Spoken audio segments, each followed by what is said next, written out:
Hi mga mare! So ngayon magluluto tayo ng sinampalukang manok. Ito nga pala yung mga ingredients. Simple lang yung mga yan. Kailangan natin ng bawang, sibuyas, luya, at syempre, ang sinigang mix at ang patis. Pwede naman po yung salt kung ayaw nyo ng patis. Pero mas masarap siya kung may patis talaga. At syempre, kailangan natin ng kalamansi at sili, pangsawsawan, at ang manok. Haluan lang natin ng petsa. Painitin natin. At pag mainit na siya, ilagay natin ang mantika. Yan. Tansyahin nyo na lang yung mantika. Kasi pag sobrang dami naman din ng mantika, masyado siyang oily sa sabaw. Kaya ano lang yan. Yan. Pag uminit na yung mantika, ilagay na natin ang bawang. Haluin natin. At kung nakikita natin na medyo nag-light brown na siya, then pwede na natin isunod ang sibuyas. Ito, ilagay natin siya. Same lang din siya sa bawang. So, haluin natin siya. Pag nag-light brown na rin siya, pwede na natin isunod ang luya. Ganun lang din naman ang ng luya.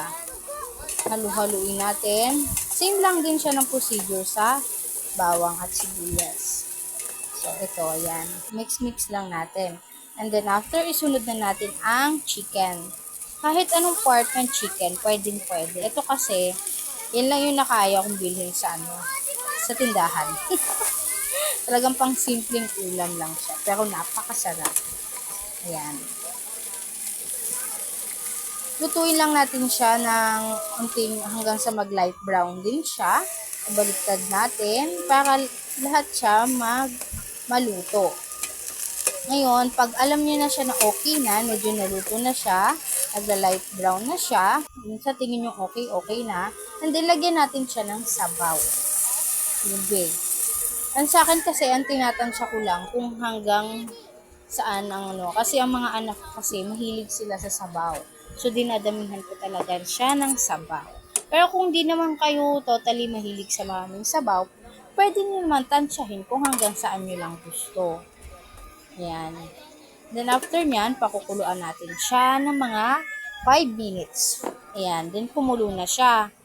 And then, check nyo kung medyo malambot na ba yung manok. And then, after nyan, isusunod natin ang pechay.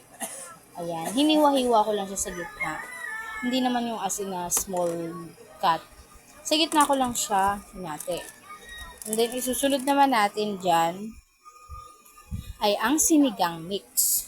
Yan, bumili ako ng medyo malaki para talagang maano mo yung asin niya. Yan, ubusin natin ng isang pack.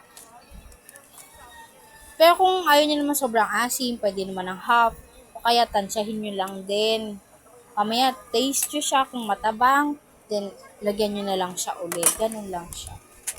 And then, after nyan, lalagyan na natin siya ng patis. Pero sa totoo lang, mas masarap talaga pag may patis siya kasi iba ang lasa niya kaysa sa simpleng salt lang siya. Mas masarap pa din talaga pag may patis. And then, after nyan, pakukulan ulit natin siya. And then, ayan, kulo na. So, halu-haluin lang natin siya ng kakaunti. Check natin kung lumambot na ang pechay at ang manok. And then, saka natin siya titikman. Ngayon, kung sa tingin nyo kulang pa, hindi pa siya ganun kasarap, pwede nyo dagdagan. Either patis or salt. Ayan, tignan nyo. Medyo malambot na siya. Pero yung pechay, hindi pa siya ganun ka-smooth, kalambot. Kaya, pakukulang ko pa ng isa pa, mga 3 minutes, ganyan. Ayan, medyo nakukuha niya na yung lutong-luto na. Ganun kasi ako, gusto ko yung lutong-luto. So, taran! Ito na siya ang ating sinampalukang manok. Simple lang, pero masarap.